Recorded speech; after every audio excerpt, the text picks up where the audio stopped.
हर हर महादेव।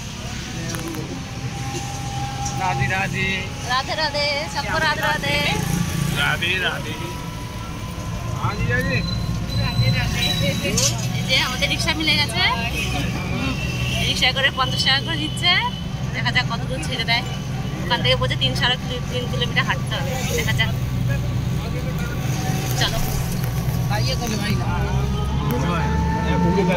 चलो मम्मी तो मान के चलो शुगर की मरीज है। এবার দেখো কত ভিড়, প্রচুর ভিড়। চলো দেখাচ্ছি।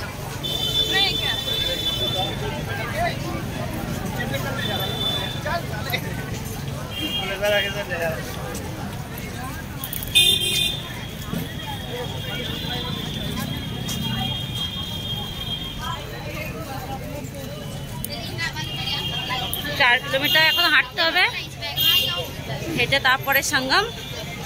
দেখা যাক শর্টকাট কোনো রাস্তা আছে নাকি। এখানে লোকাল লোকের কাছে জিজ্ঞাসা করলে বলে দেবে। কিছু বললো বলো। इधर जाना है, चलो इधर ही जाना है। चल 4 किलोमीटर হাঁটতে হবে। চলো, প্রচুর ভিড়, কিন্তু কোনো অসুবিধা হয়তো হবে না চান করতে। দেখি ঘাটে গিয়ে বোঝা যাবে। এখন তো রাস্তায় আছি, 4 কিলোমিটার হাঁটতে হবে। ব্রিজের পরে তো প্রচুর লোক। চলো দেখা যাক।